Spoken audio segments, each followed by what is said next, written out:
Düşünürsünüz ki siz de depresiyadasınız. O zaman beni diqqətli dinleyin.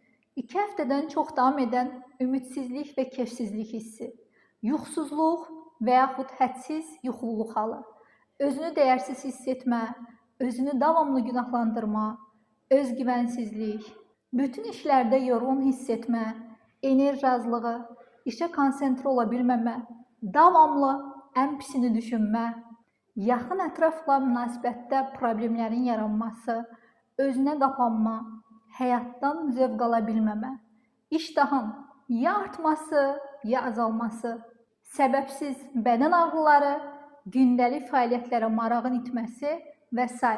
Əgər sizdə də sadaladığım əlamətlərin bir neçəsi varsa, siz də depressiyada ola bilərsiniz. Bunun üçün vaxtında mütəxəssisə müraciət edin. Hər zaman sağlam olun. Sizin nevroloq Doktor Jale Qarayeva.